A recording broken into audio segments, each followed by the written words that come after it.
Hi, everybody. Thanks for joining the webinar today, focused on IT and cybersecurity careers and pathways.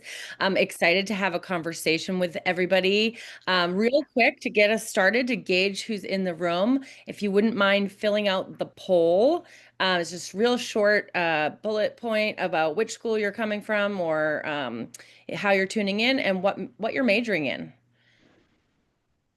So for those of you who don't know me, I am the Director of STEM Pathways and Innovation at Educate Maine. I've been with Educate Maine 9 years. I was the Director of Project Login for at least 6 of those years. And I would say that my role has expanded to take on digital transformation technology projects, as well as overseeing our Maine Mobile Biolab. So if you've ever heard of those programs, that's what I am over.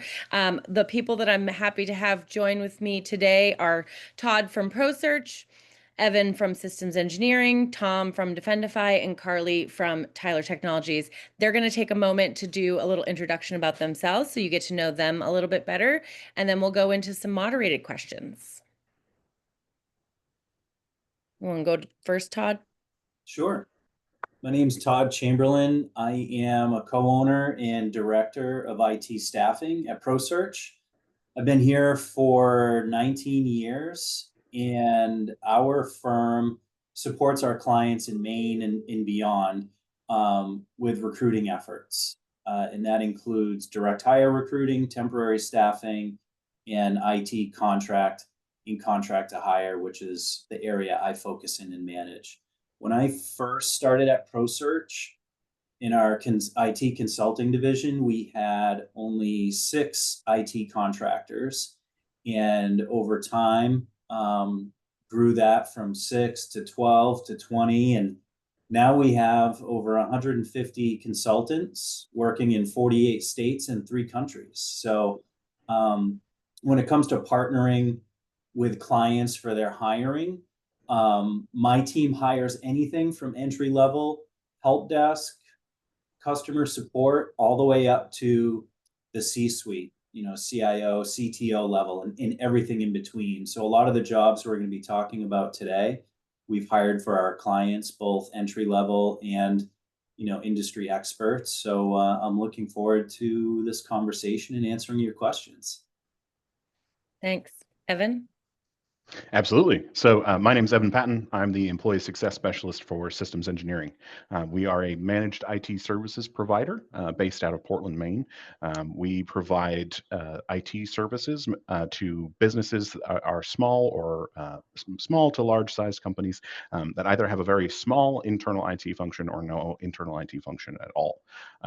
We provide that critical desktop support, network support, really anything IT or cybersecurity oriented that a client needs, we're responsible for. I am our primary talent acquisition mechanism at Systems. So I do a lot of our interviewing. I participate a lot in job fairs and career fairs. And I did a presentation at a middle school recently. So I'm all over the place. I had a really winding road to get here. I originally went to college to be a high school history teacher. Realized I didn't prefer talking to high schoolers. So I pivot until HR. So I'm really excited to talk today about some of the aspects of how do you even begin your professional life. I think that's a really important topic, and one that I wish that I had more resources when I was in your positions. Thanks. Carly? Yes, hi, my name is Carly Blake, and I am a software engineering manager here at Tyler Technologies. I've been with the company for roughly 6, going on 7 years. It's crazy how much time has passed. I'm sure we can all appreciate that.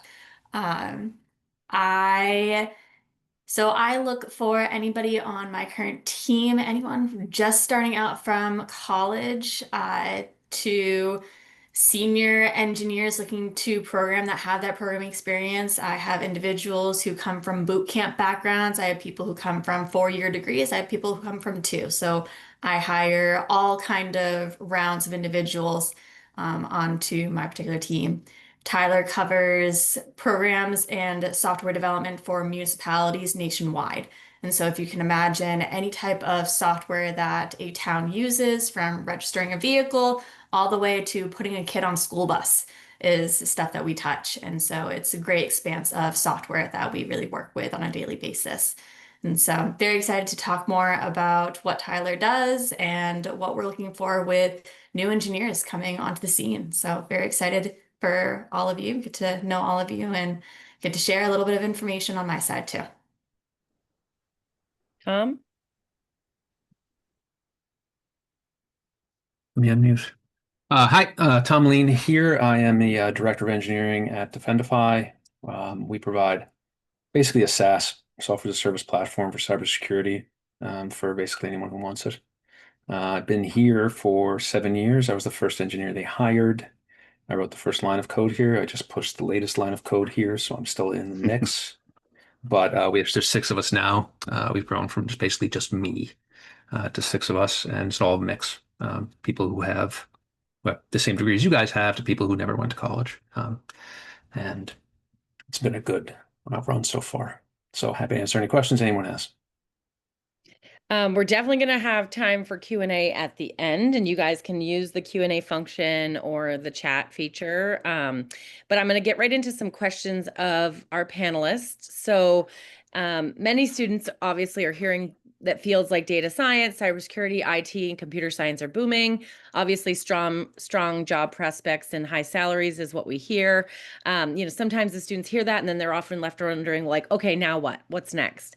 So from your perspective, what are the practical first steps you would recommend for students who are interested but maybe unsure of how to break into these industries, and your experience here in Maine? And we'll just popcorn around. So go ahead and feel free to take it. Whoever. Yeah, absolutely. I'm happy to jump in on this one because it touches really strongly on a lot of the function of my job. You're absolutely right. Data science, cybersecurity, IT, computer science, these are not fields that are getting any smaller or any less complicated.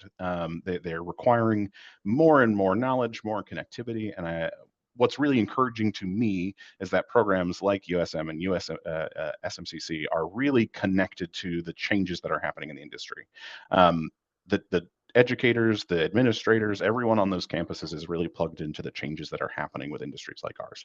And so the things that, when I get a chance to talk to students, the things that I hear that they're learning are really aligned with the things that they're going to need to know when they come into roles at companies like ours. I think what can be discouraging for students is knowing how to begin. And I know for me, when I was in college, like really trying to sort out how to begin professionally was one of my biggest challenges. My recommendation for students is always participate as much as you can and as many business-facing opportunities as possible.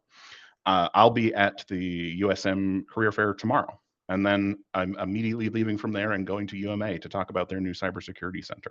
And then next week, I'll be at SMCC for their career fair. Attending career fairs is how you get opportunities to talk to employers. Systems engineering isn't paying me to just go there. They're paying me to go there and engage with you. So when you're there, I'm there to talk to you and you're there to talk to me. We're building this mutual relationship before we even have conversations about what kinds of roles are available or what does the industry look like. But that's how we start that conversation, is by getting to know each other. Breaking into those industries through things like internship programs and apprenticeships and any way that you can interact with the thing that you're interested in professionally, take those opportunities. Those are invaluable. Even if it's not direct experience, if you can speak to what you're interested in from a place of authority, that makes you a much more appealing candidate.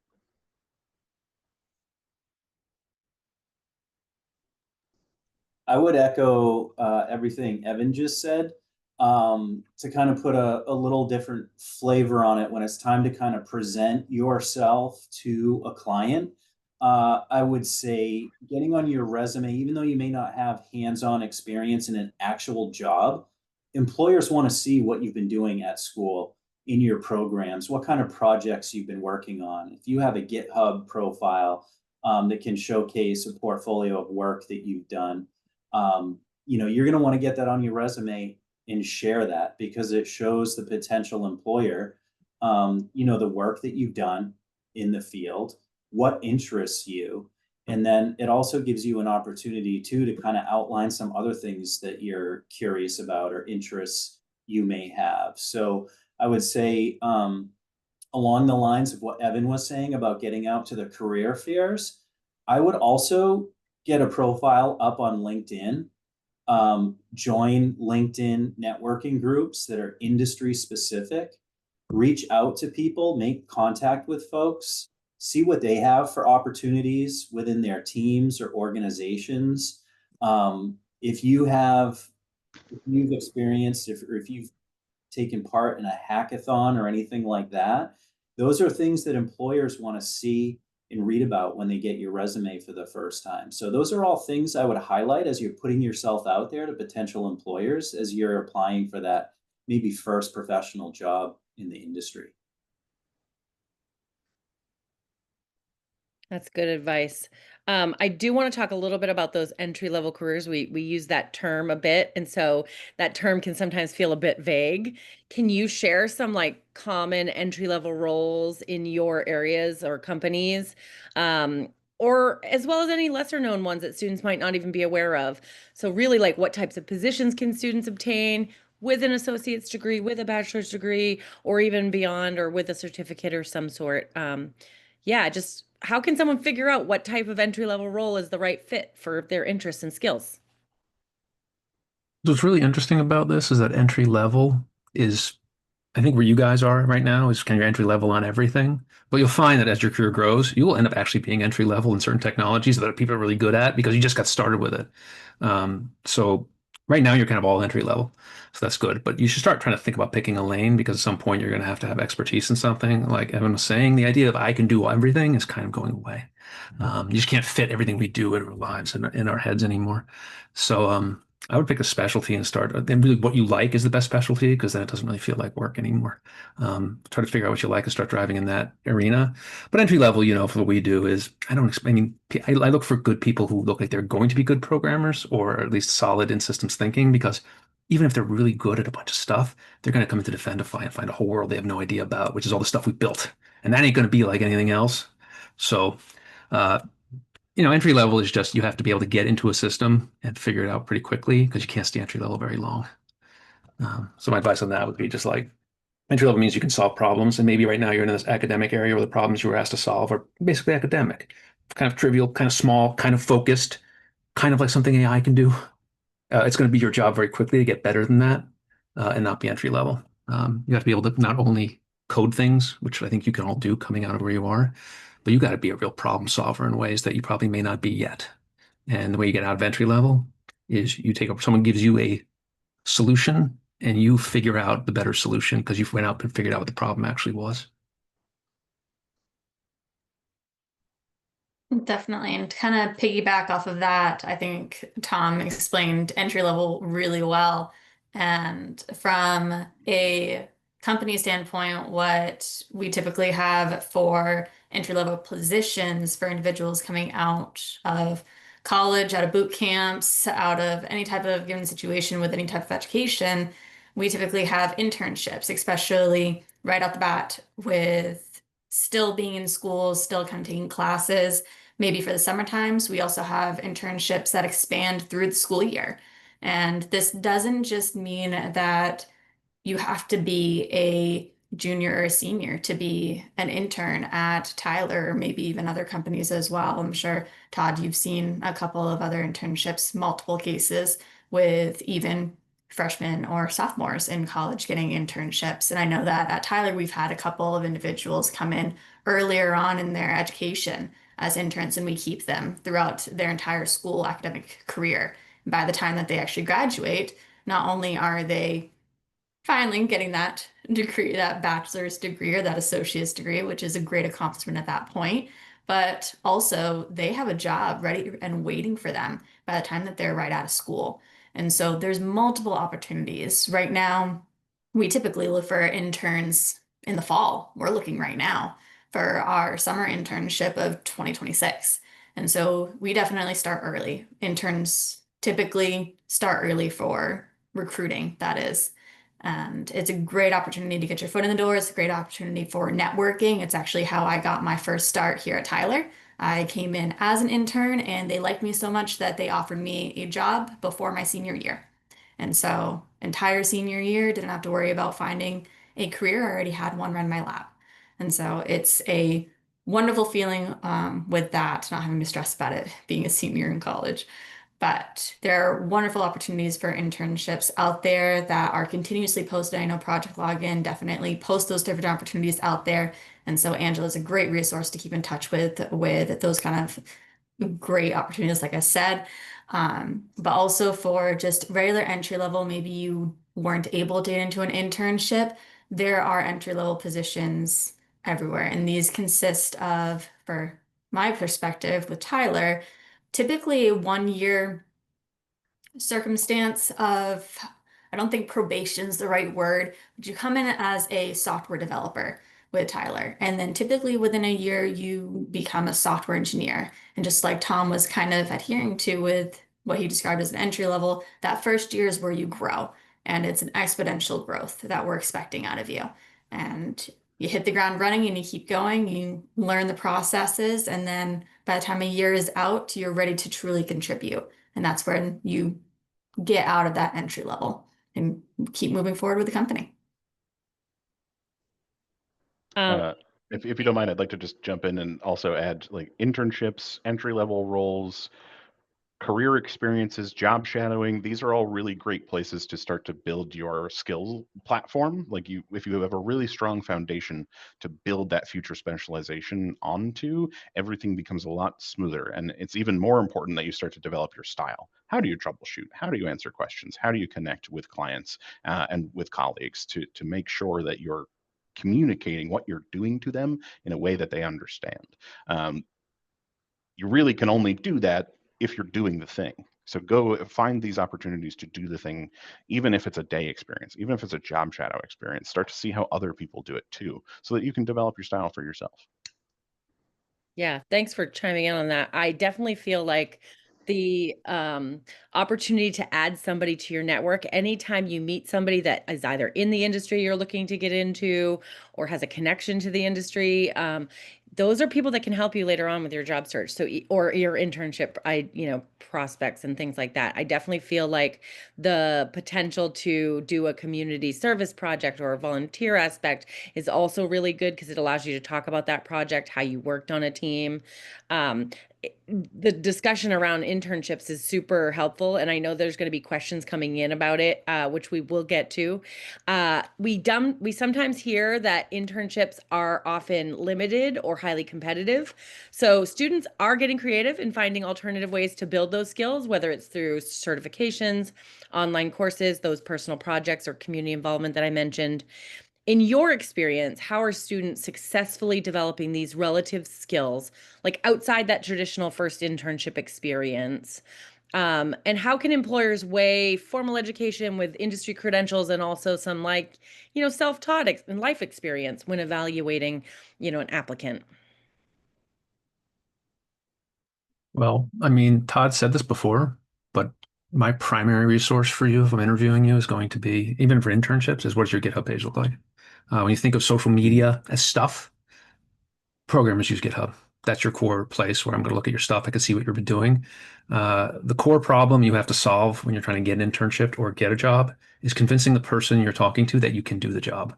Internships are great because it gives us a chance to sample if you can really do the job, and then you can get hired because we know you can do the job. But your GitHub information, like whatever you're doing on GitHub, is going to be a huge driver for that. And you don't necessarily have to have an internship. You're working on software. Like we're lucky. We're in this field where we can kind of like build great things and deploy them into the world right away. And you don't need a lot of infrastructure around you to do that. You have all the tools at your disposal. So, best thing you can do, in my opinion, has always been do the work, do it, go forward, show you can do it. Because if I'm talking to you in an interview, I'm diving into that with you to see what you can do. So come up with a project you want to do and something you're interested in. Make a mountain you have to climb and climb that mountain so I can see you can do it. Yeah, I also Definitely. And I think, sorry, go ahead, Ted. Oh, I was just going to make a quick point, kind of piggybacking off of Tom.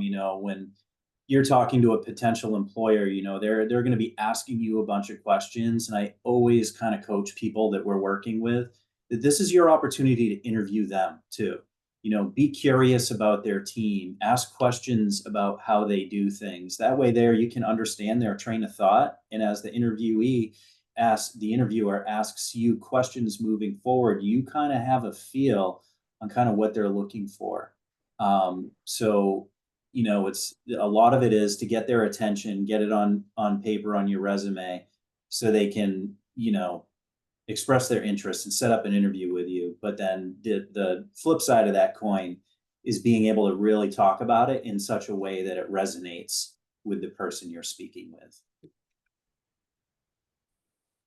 I do just want to say the opportunities to sort of build skills exist outside of your major or your career path or your school. And so I know each one of these folks have continued their education by following research and like listening to podcasts and doing different things on trends. I dropped in the chat the cybery.it because there was a question specifically around preparing for a cybersecurity internship. If you want to go down that route, there's some things you can do to make yourself look real good and to polish up your resume. And so, I mean, I think the biggest part is you're trying to set yourself apart from some of the other candidates. So you want to be able to talk about what you specifically as an individual can contribute, how you work. Let them see you in the job. That's the biggest thing. Somebody said it, like you're interviewing them just as much as they're interviewing you, and you need to make sure it's a good fit for you. I do want to have a follow-up question to that, which is like, what are you seeing as like professional certifications that are the most valuable or marketable when you're looking for folks? If you see a candidate come through and somebody doesn't have a certificate or a credential and somebody does, what are those ones that you're like, oh, okay, and you look at those and you weigh those? Yeah, I think that's a great question, and I think it speaks to. We can't look at all of the parts of you applying for roles and trying to break into the industry and learning and development and skill building. Those things are not separate from each other. All of this comes together in this soup of who you are as a candidate for a position. Degrees are great. I say that probably because your teachers are listening. Degrees are awesome. College is an awesome place to develop your foundational skills. And it speaks a lot to your professionalism and your passion and your interest in the field when we also see that secondary piece of certifications. I don't even care if you got the certification. I care that you tried to get it. I care that you went out into the world, followed up on what your learning was, what your passion is, what your interests are, and you tried to continue to grow in those areas. Your security pluses, your CompTIAs, like all of that, all of the Coursera, all of the tertiary learning that's available to you outside of direct experience with internships and your degree program, build who you are as a professional. And show me that you are dedicated to this task of developing as a person who is going to contribute to my team. And I see that in those certifications. So it really pursue the certification that interests you in the area of passion for you and not just to get the certifications. Because when I ask you about why you got that certification, telling me that it's because it looks good on a resume is not a real motivator for you. I want to know why you got it. What led you to that Cisco certification? What is it about networking that spoke to you that you were like, I'm going to learn more about this on my own? External certifications are always a great thing to see. Yeah, I tend to look at it like when I talk to people, the people that really end up being very good treat what they do not as a job, but as a vocation, like a career. Like they're always doing it. And when they're done doing it, they're not looking to do something else. They're looking to keep doing this thing. And they'll spend their time doing this actually into it. And that's what they want to do for the rest of their lives, probably. So they put the effort in. The funny thing is because we hire so much in Maine, I'm always looking for high value candidates. So sometimes a cert, I try not to use certs as a limiter because sometimes you'll find people who are really, I think could be really good. They just don't know what a cert was. Didn't know they had to go get it. So like one of the guys that works for us now started off as an intern without a college degree, just out of high school. but we wound up putting him through college because we wanted him to get that degree because we knew he had a lot of talent and he could really do it. So don't think that having one is going to be a career killer. But it doesn't hurt to have a receipt either if you wind up doing the work to get one. That's all. But I wouldn't consider it like a hard stop or anything. Totally.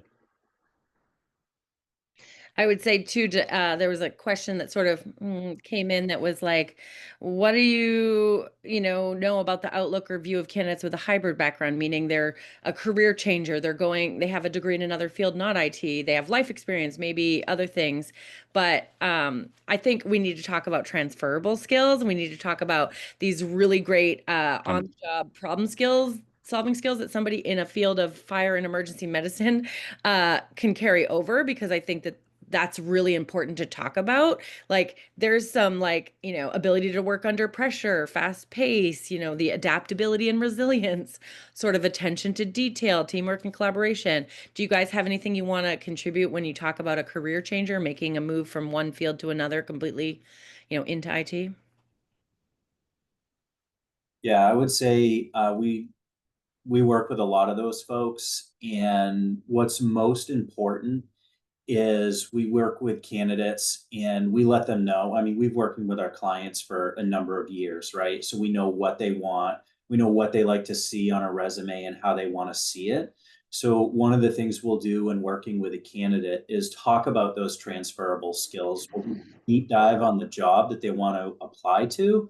We'll kind of pull out some of the main skills or soft skills that the client is looking for, and then we'll look at their current work history and kind of draw parallels between the two and make sure that we highlight that and sometimes use some of the same wording, if you will, or keywords that our clients typically look for, to make sure that the client sees, even though that, this person, has been an EMT for the last 5 years, that they do have the ability to work in high pressure environments, make mission critical decisions, and deliver for their patient whenever needed. Those are some of the things that you definitely want to highlight on a resume when you're, applying for a new potential role.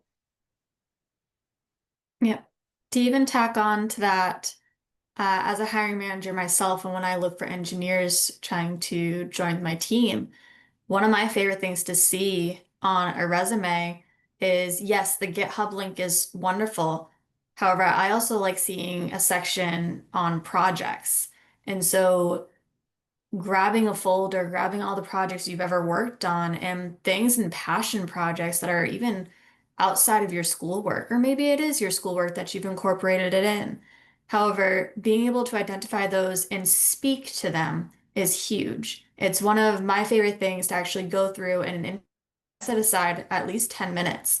And I identify those projects and I simply ask the question, tell me about this. And if you can share your screen and show me the project that you've worked on and everything that you've gone into and the passion that you've thrown behind a project, it goes miles beyond somebody telling me what they've done for a resume and work experience sometimes, because of the amount of passion that they have behind these projects. And so definitely keep that in mind. If you're switching careers and everything, then show the passion as to why. Why did you switch? Why are you getting pulled to IT, and why are you getting pulled to software engineering? And showcase that in your resume as best as you can with that project section. Thanks. I'm gonna kind of switch my thinking into another follow-up question. You definitely mentioned like things you can do outside to become more knowledgeable, and we've dropped a few things in chat, like becoming a part of a local professional association or a meetup group, or Evan mentioned attending like a hackathon or some sort of challenge.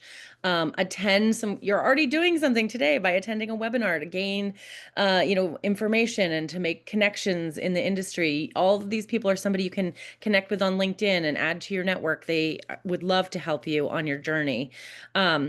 Is there advice or recommendations you can give to students to stay knowledgeable and competitive? What have you seen and what have you really liked from students in Maine? What do they bring when? There are so many opportunities for you to talk with people about the thing that you care about. Doesn't matter what it is, find the opportunity to do that because it helps you refine how you talk about what you're interested in. And it also challenges you to stay up to date with the changes in the thing that you're interested in. Don't try to force interest in something you don't care about just because it seems professionally relevant. Interviewers can tell when you aren't invested in the thing that you're talking about. Find the thing that you care about. Participate in as many opportunities as you can around that thing because it will give you language to talk about it. It will refine your understanding of it, and it will keep you on the edge of how it is changing. So if it's networking, find a group of people who love doing networking stuff. That's the resources are available to you. The internet exists. You will find your people. You already know how to do it. It's just take the time, carve the time out to really jump in on those opportunities, and be all in on them. Participate as fully as you can. Yeah, to Evan's point, there's so many opportunities to get out there and network with people in certain industries or technology sectors. You know, in Maine, we've got, you know, the Maine Technology User Group, the PMI User Group, the Agile User Group, .NET User Group. I mean, if you have an interest in something, trust me, there's a user group for it. Join the user group, find out when they're meeting. Sometimes it's virtual events. Sometimes it's in person. I prefer the in person because you get to really meet with people firsthand, connect with them, learn what interests them in person. And then it also gives you the opportunity to talk to them about what opportunities are available within their team or within their organization, what internships look like and feel like for them, some of the skills and traits that they look for in a new entry level hire. All you're doing by doing that is just arming yourself with more information about what other people are looking for. That way there you can be more prepared when you apply for roles in the future.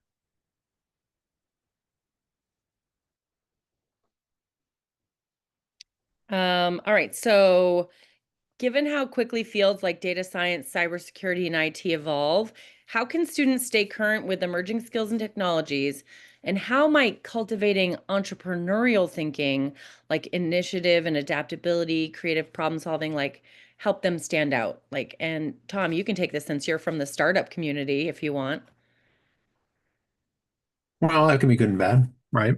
You have 35 failed startups in 2 years. I don't know if I want you bringing anything into mine, but I mean, it is a self-starting thing about it, and it kind of goes a little bit to that previous question about Maine. One thing most Maine developers, the reason I love hiring guys from people from Maine, developers from Maine, is they are thrifty. And not thrifty from like a money standpoint, but they're thrifty with resources. They do that kind of thing programmers don't do anymore. They're really careful about it. How much is the server going to cost us to actually run? Can I make it cheaper? Which actually works a hell of a good if you're trying to maintain a runway in a startup. And they have this dogmatic bite downedness, which is I think my favorite feature of any software developer. If they get a problem that's bugging them, they will bite on it like a dog with a bone and never let go till they solve it or find that it's unsolvable.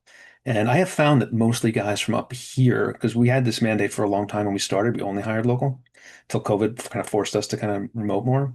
But all the guys from Maine, or the best ones we still have, absolutely bite into a problem and won't let go. And I don't know if that's a cultural thing or what, but they all have it in common, and it's the best thing they can do.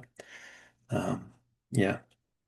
And it's kind of like a side question in this is like, how do I get started in some of the stuff? I was noticing in the chat about like QA and stuff. Like, don't get hung up in the idea that you need some formal knighthood that I can do QA now. Like, no one, especially in a lot of the programming stuff and startups, especially, startups have to be scrappy. We tend to get people that are not just like one thing. You got to be able to do a bunch of stuff because we don't have a QA guy. So we have 6 QA guys, and everyone does some QA as part of their work. So you got to be versatile, and it's really hard to do, I think, when you're entry level because you don't even know what levels of versatility have to be yet. But you can be pretty versatile, and that's going to be the best thing you can do if you want to get in a startup. And the nice thing about startups versus like conventional companies are you can grow like a rocket in one of these startups because you'll have to do so much stuff on day one. And you'll have so much power that you maybe wouldn't get in a more traditional company. There'll be a lot of process, not layers and stuff.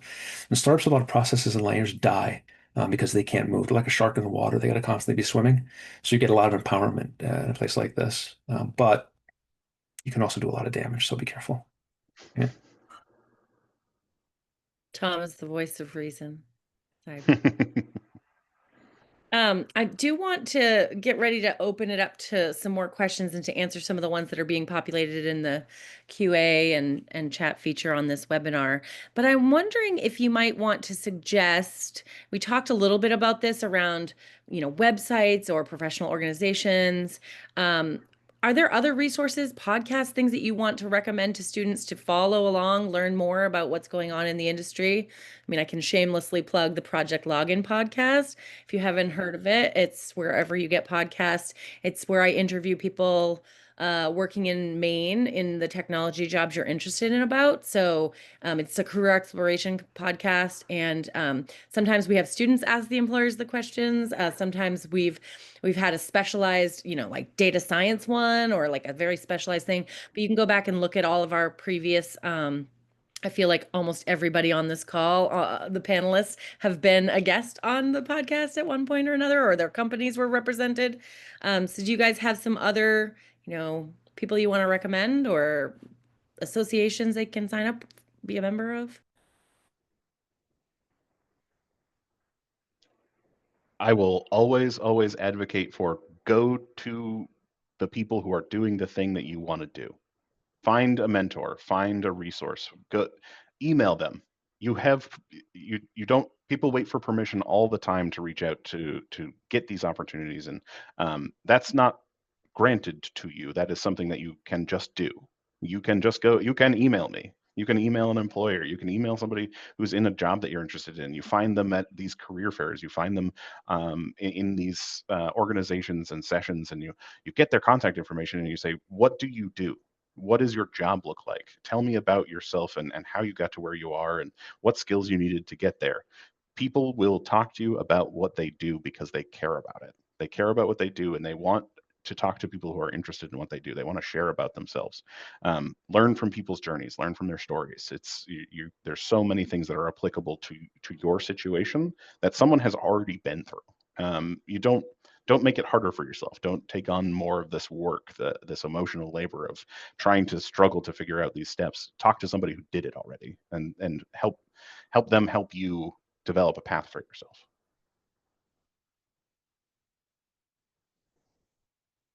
I love when I get an email from a student that's like, I have no idea what I'm doing.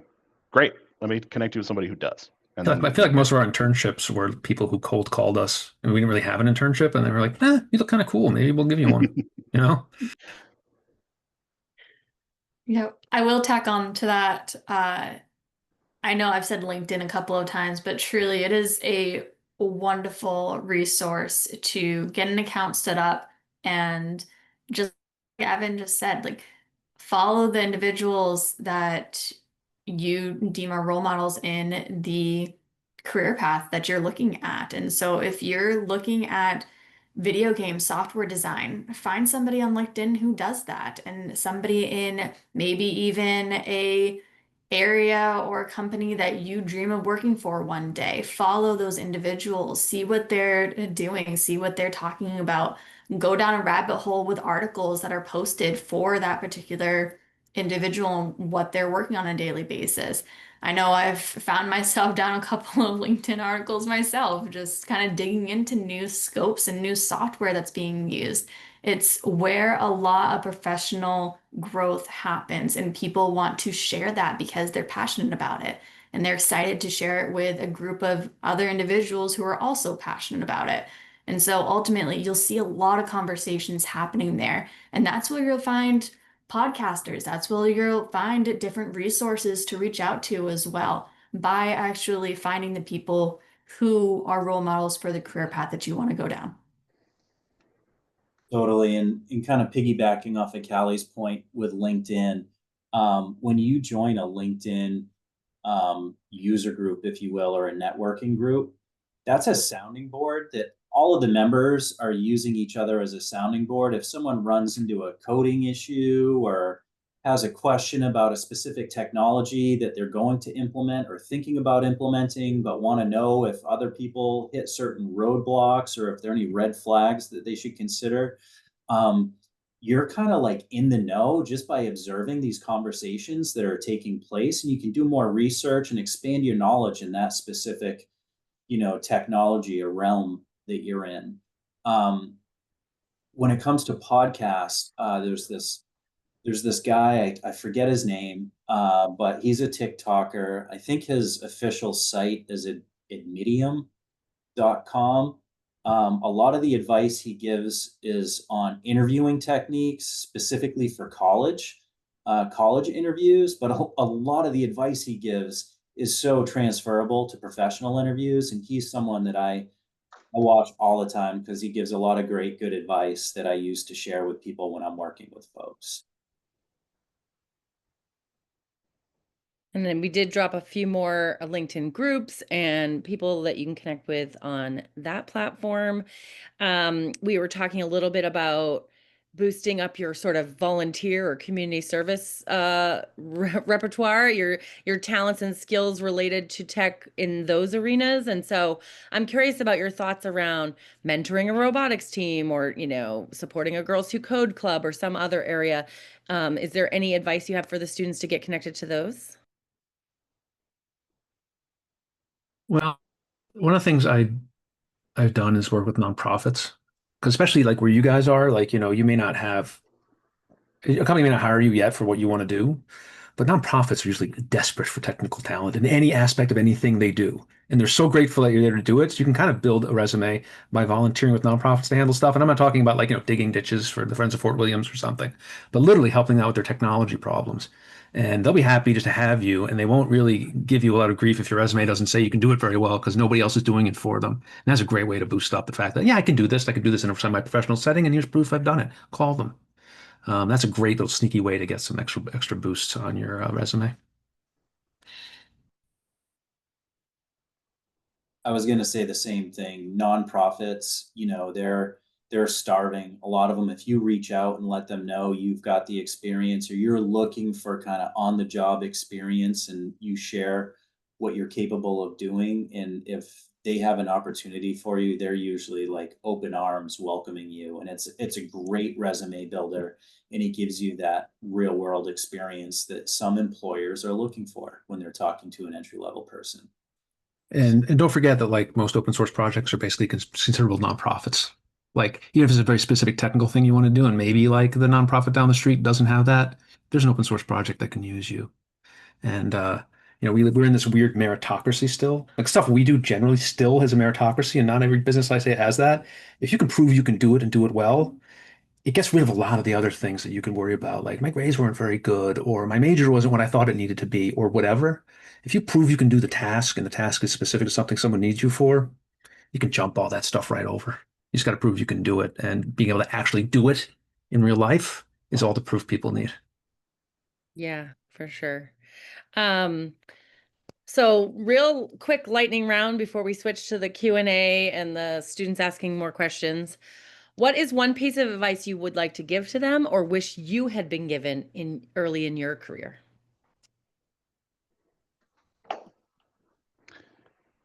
I wish that somebody had emphasized the importance of participation. Like we've been talking about the whole time, it really comes down to that. Find where the thing that you care about is happening and do it.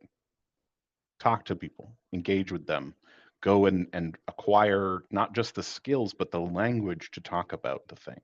Um, because you can have all the skills in the world, but if you can't tell people that you know how to do it, it doesn't mean anything.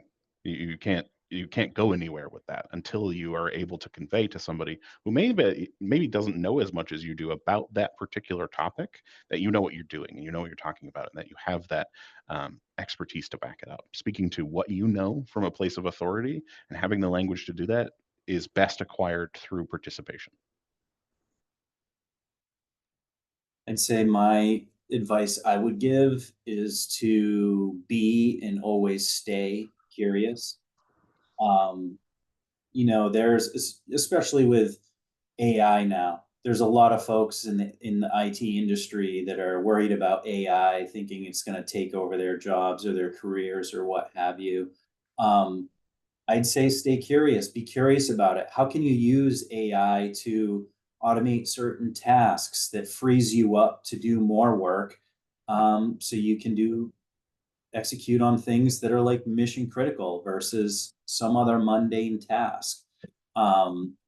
If there's an area of interest that would help enhance your team or your job that you're currently doing, be curious, do that research, figure it out, go talk to your manager, see how you can implement it, make everyone's lives easier, maybe save a few bucks too. So I would say just stay and be curious.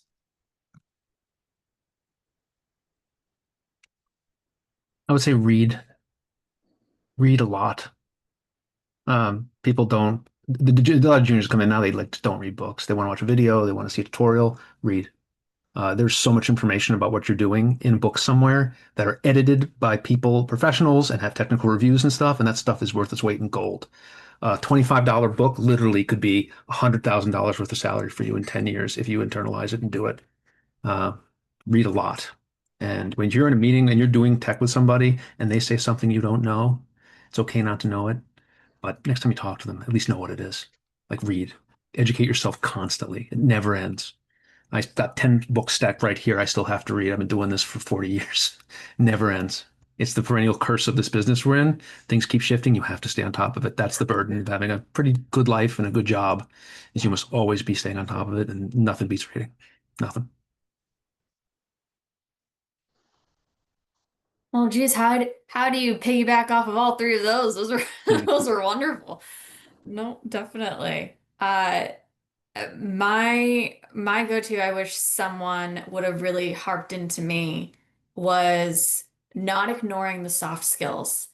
I mean, you can ultimately know everything having to do with computer science, but a lot like what Evan said, if you can't speak to somebody about it, if you can't relate to other individuals, if you can't network or even persuade individuals into kind of accepting that you know what you're talking about. You need to be able to actually articulate the ideas that you have in your head so that you can convince somebody else that this is a really good idea and we should go for it, and or you should buy it from me. And so you need those soft skills in order to actually advance yourself further. You really need to focus on those and put yourself out of your box. So if you're not a soft skills person, if you're not somebody who enjoys talking to other individuals on a daily basis, I've been there, trust me. But if you notice that's a weakness about yourself, then put yourself out of your box, make yourself uncomfortable so you'll grow. Grow those soft skills and make sure that you can articulate your ideas because they're going to be great and you should be able to share those with the world moving forward. So I'll just end there before I transition to the questions. That I would say I wish that, somebody had told me that, you know, picking one path is going to be a straight line, because it's not in this industry. It is a lattice. There's no ladder straight to the corporate top, like that you're going to go in multiple different angles, but follow your passion, follow your purpose, use your voice, connect with companies like these that have a really awesome culture that makes you feel like your work is valid and important, because it is. All right, so one of the questions in the Q&A, and we've decided we're going to answer this one live, is when we were talking about the internships before, somebody had a question about, are they typically paid?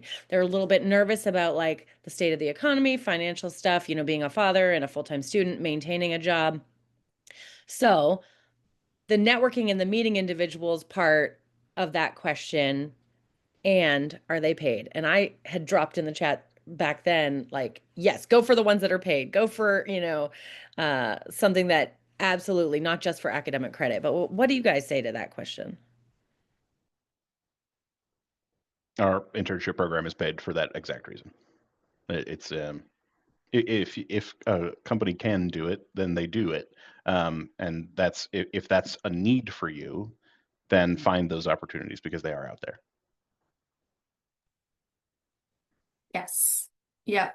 Tyler Technologies, our internships are paid. And not only that, it's because you are a live engineer in our code. You aren't You're gluing shuffled the off into a corner to work on a side project of don't touch anything, don't break anything. It's not that way. You are a live engineer in our code, and what you do impacts our clients. And so therefore you are going to get paid for your efforts 100%. Yeah, we pay unless it's an academic credit situation. In that case, usually we don't. If it's like a J term or something like that, and they don't want you to pay, then we won't. The schools won't want us to do that. But usually, if it's just a pure internship, it's a paid thing. Yeah, not lucrative, mind you, but paid. Yeah, most of our clients, they pay their interns as well because the internship world is extremely competitive for the candidates, right? For the person kind of seeking an intern. But there's so many opportunities out there, and from like the employer's perspective, for them to remain competitive with everyone else hiring interns out there, they do have to pay. Again, like Tom said, it's either, you know, they're paying you monetarily or you're doing it for credits. So the other question is about another career changer, sort of somebody already has a degree in fire science, or they're pursuing computer science, but also going through a Google data analytics on Coursera. So where could someone find like part-time work to continue to grow the skills, even if they're still working full-time to retirement out of that first career? They're planning on, this is their second sort of career post-retirement. What do you give for advice on that? Part-time, growing skills. Time management is going to be huge. I'll admit I have full-time position, software engineering manager, and I also got my MBA at the same time that I was still managing this past year, and so I finished out my MBA. And not only that, I am curious about project management, and so I went and got my PMP. It's doable. It's 100% doable, and switching your careers is definitely achievable. Time management is going to be your best friend. I will say that because we get people that reach out to us a lot for part-time opportunities. When I say people, I mean candidates. Part-time opportunities are few and far between. Most employers are looking for folks that can commit to, at least 40 hours a week because they have, work that needs to get done. That being said, every now and again, we do get a part-time opportunity. And a lot of times folks that, we're placing into those roles are like the person asking the question. They're making a career shift, or there's someone who has been retired and they're like, you know what? This retirement thing isn't 100% for me just yet. I want to do something part-time to keep myself sharp. And that's, who we kind of place in those roles, but they are very limited. I will say that a few years back we got real creative, and Andy and I at USM created a micro internship experience during a winter break. So if you're already off from school, even if you are working your other job, you could potentially do a short-term project-based placement for a company. Almost always there's an employer that has a project on their back shelf that they can't get to, that they've been wanting to get to. And then you might be the perfect fit to come in with a solution for them. And so check with your career services offices for sure. See about what's possible with partnerships through Project Login and others. Maine Career Catalyst obviously augments and supplements any other internship program. But yeah, the part-time work, sometimes you got to get creative and think outside that box again. And like the answer is always no if you don't ask. So if you approach somebody and say, do you have a project that I could do on a part-time basis? I mean, you might find something. So double checking the Q&A again. If anybody wants to raise their hand or drop something in the chat, we'll take a few more. We got about 4 minutes left. There's a question about like non-tech degrees, I think, in there about like going into tech somewhere.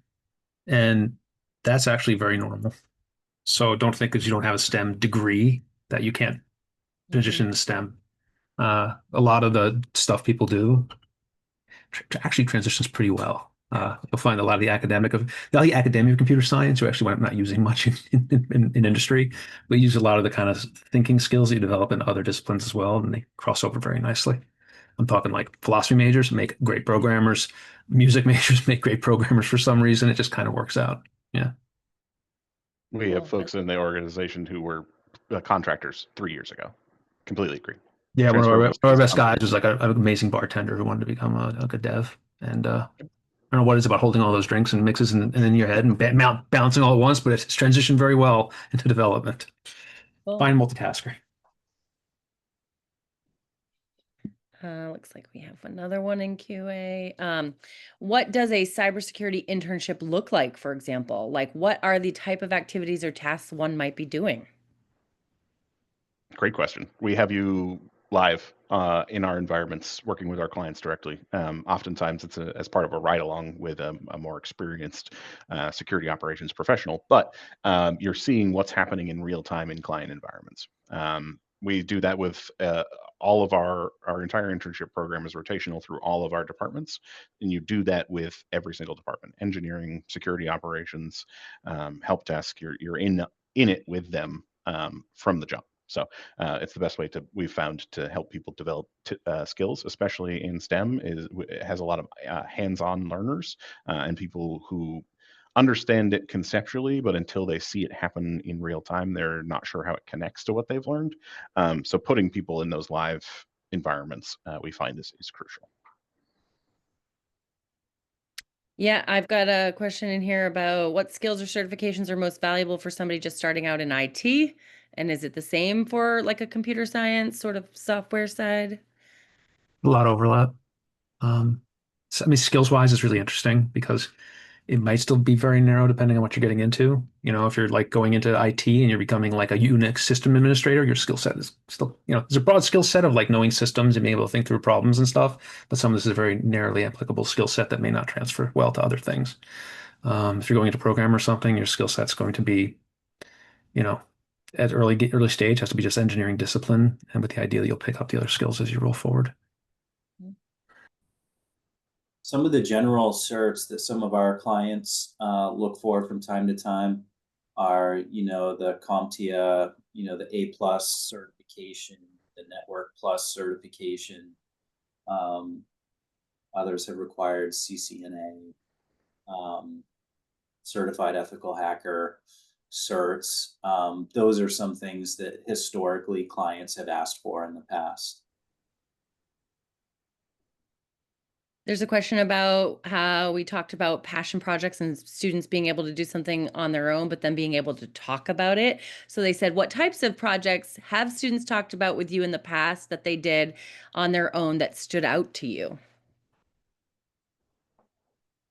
I can definitely speak to that one. Example off the top of my head that still is in my head to this day, obviously.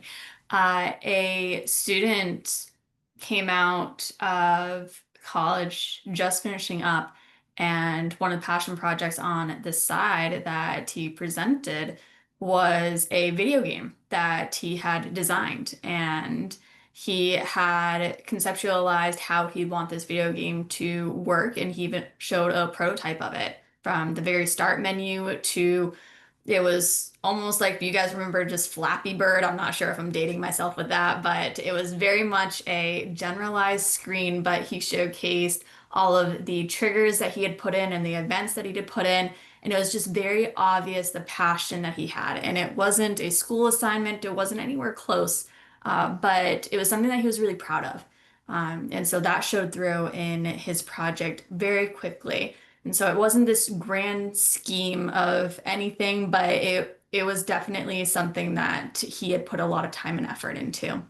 Another one that I had was an actual school project, but something that they had taken they had taken the role as the almost project manager in that particular project. And so not only did they showcase the GitHub, the entire kind of code behind it, but they also had the meetings in notes. And so on that particular case, the passion project wasn't even specific to the computer science and the core as the code that, yes, they did work on. However, also the fact that they were the leader on the project and maintained other developers as well. So they showed leadership on top of their actual coding skills as well. And so that was another project that really stood out to me too. So don't just think that you have to show a project and show the code base behind it. Sometimes it's what you did to actually get the project to succeed that also goes a long way in any type of interview too. I'm dropping in the chat that I know a student who created an app as part of the Maine App Challenge with Tyler Technologies, was in the top 3 finalists, and then was able to talk about that. Like, this is the project that I did that submitted and got me scholarship money and got me recognized in the state of Maine for, developing an app, as a high school student. So Yep.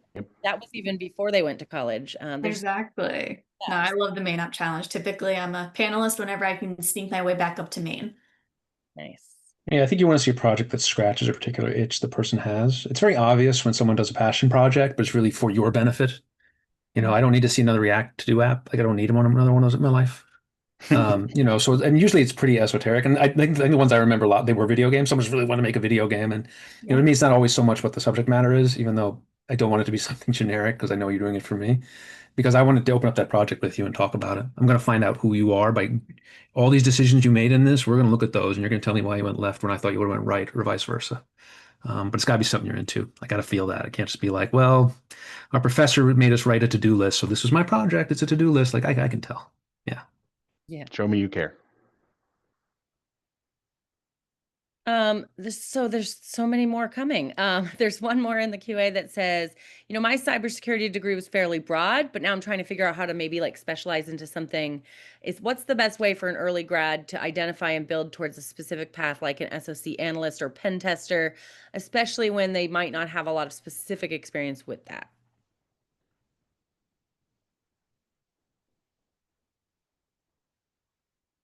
That's a good question. Well, I mean, you can make your own experience. Honestly, you can in what we do. You can go out and decide, I want to be a pen tester, and go learn how to be a pen tester. Like, go get a book on pen testing and learn how it's done, and then start doing it. Go up to a place that has servers you're allowed to just pen test, and go pen test some of them and prove you can do it. You don't have to be gatekept in our business right now yet. 50 years from now, there may be a lot of gatekeeping, but right now, you're your primary gatekeeper. Like, push through those things. Just go do it, and then show people you can do it, and then you can do it. And then that's enough. People need to know to hire you. Somebody had said, what are these GitHub projects someone can do, especially beginners? If you haven't heard of the GitHub Student Developer Pack, like, get into that. That's a real world sort of application, right? Sometimes tools can be cost prohibitive, but for developing those hands-on experience and like creating this student developer pack is specifically so that you can work on some of those things. And there's under that, when you click on that, there's a bunch of different things you can do. So I would say, look into that GitHub Foundation cert or the intro to open source or some of those other things. And then just do another thing on your own that's like, again, something that you care about or that's interesting or that solves a problem for your community or your school. Which is what Tom literally just said. Find something you're into and then look for good first issues. There's a question that says, what kind of projects should someone who is looking for an internship have caused to a good impression to the company? Have to cause a good impression. Like, yeah. I mean, arguably something aligned with what the company does, right? So if you're going into like Defendify and you're going to do it, and I just said, don't do things that you're doing just for me.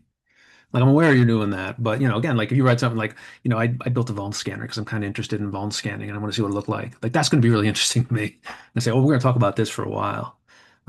So I mean that would be, but also like, I wouldn't spend 50 hours working on a specific project, try to get in the door at a company unless you really want to work there. Yeah, it should be something you're into. That'd be better than anything. And understand what that company is responsible for to their clients. For us, we do some programming on an individual basis, but we're not writing software. We're not creating new programs. We're using command lines and PowerShell and Power Apps, and we're making those things that cause a function to happen for us, but we're not doing that as our job. What we're doing is providing support to IT professionals or to businesses that don't have IT professionals, either way. What I care about is, can you solve a problem? Can you show me the steps that you took to troubleshoot this thing, whatever it is? And that is always helpful if you have something that you were interested in, and you solved the problem because you cared about solving the problem, because you wanted to solve this problem, because it spoke to you. You saw something and you said, I got to fix that because it's broken and I don't like that it's broken. Tell me how you did it. I don't need you to do it here, but I need to know that you know how to solve problems. And that one way to showcase that is to solve a problem in those kinds of projects. Mhm.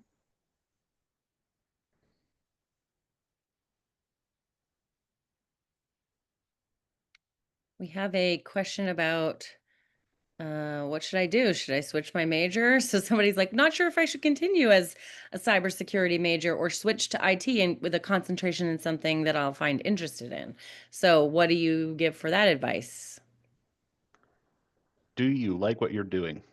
If you don't, stop doing it and find what you do like. Would you do it if you weren't paid to do it? Right. And then maybe each one of you from your company's perspectives talk about a specific tool, service line, something that you're doing and a real application. So like, maybe Tyler said something about the municipalities they're working for, and then, give an actual example, because people are asking about like, what are the sort of technologies your team is using, or how are you supporting the client? Like, That's a question I'll leave to the other three, because we don't really have anything in particular that we use that would be applicable here. Yeah. That's a super wide topic.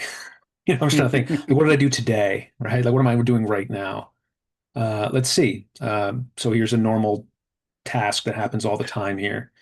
Uh, I have data over here. I need to change it, reformat it, extract, transform, and load it over here.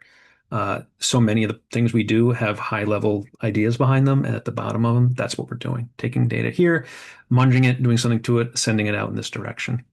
Um, but I mean, there's so many things.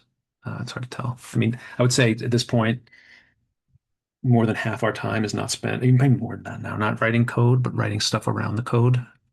Um, what's the spec of this going to look like? How do I write a good spec? How do I write a good architectural documentation record about what we're going to do?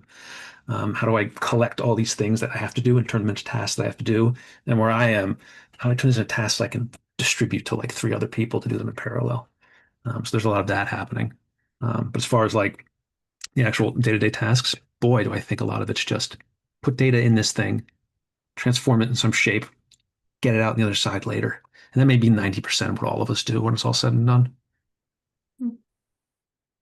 from a Tyler perspective, we work with things as municipality software, but kind of trying to narrow that down in an example.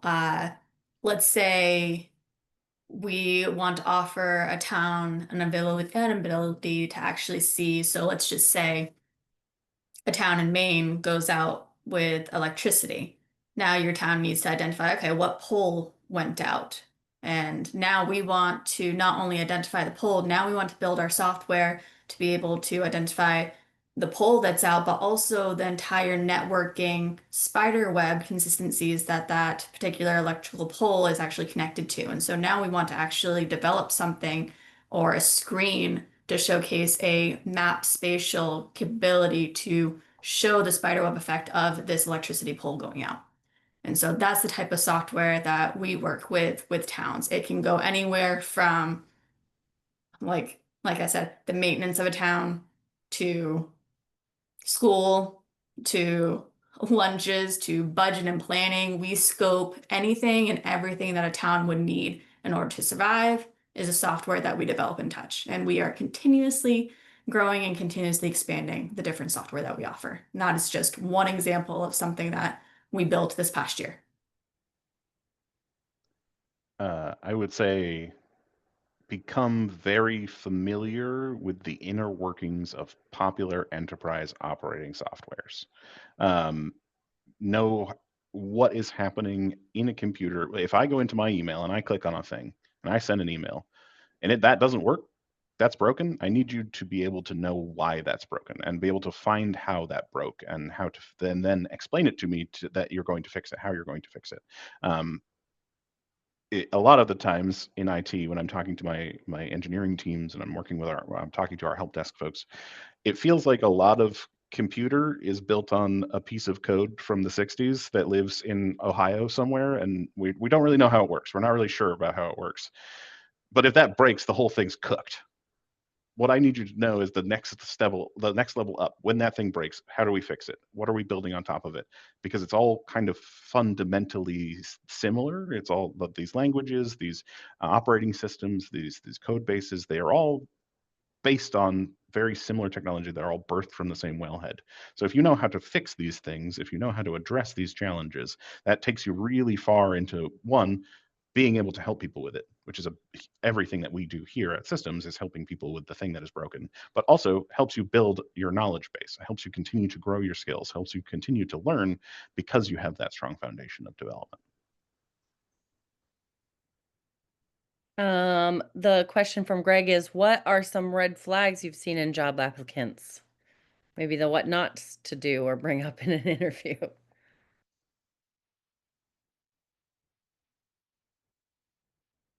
One of the bigger things for a lot of our clients is when they see a lot of short stint job hopping, that tends to raise a flag with a potential employer. Sometimes there's good reason for it. Sometimes it's, hey, this was a project. This was a short-term project. It was only 2 or 3 months. That's fine. You just have to have the ability to explain that. Other times, if there's just a litany of random jobs and bouncing around, that will definitely raise a flag for an employer, for sure.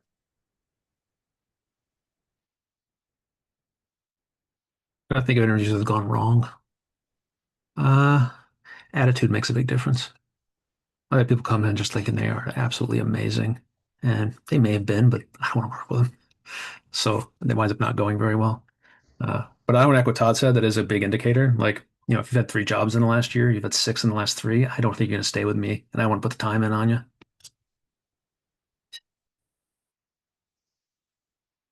Yeah, another key thing too that I know I look for it, and I know other managers do too, is how people explain the genesis of their career. When they moved on from one employer to another one, if someone starts bad mouthing, one of their experiences, that can be a big turnoff.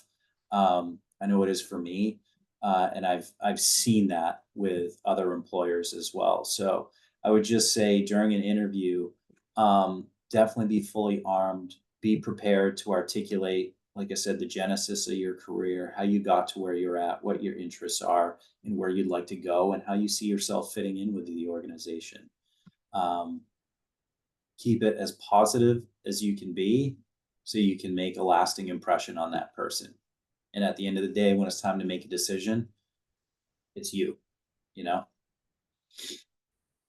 I would also recommend know as much as you can about who you're talking to. If you're interviewing with a company, if a company has reached out to you and scheduled this interview time with you to learn more about you and your background, your skills, and your experience, it benefits you very highly to know what that company does. What does the role you applied for do? I think really the only time I've ever had interviews that went really, really sideways was with candidates who didn't know who I was, didn't know where I was calling from, didn't know what we were talking about, didn't really have an understanding of the role that they had applied for, or Look, thought the role was the one thing and wasn't, and it look wasn't. at the webpage, at least. Right. We're out there. Their Yeah. information is available. It benefits you to know a little bit about the company you're applying for. Yeah. You don't have to be an expert, but you should know. Do your research. Well, Do thank your you research. all. Thank you all panelists from all of our amazing companies and partners here in Maine. And thank you students for attending the webinar today. It's been great. Thanks, everybody. Thanks, Yeah. everyone. Bye.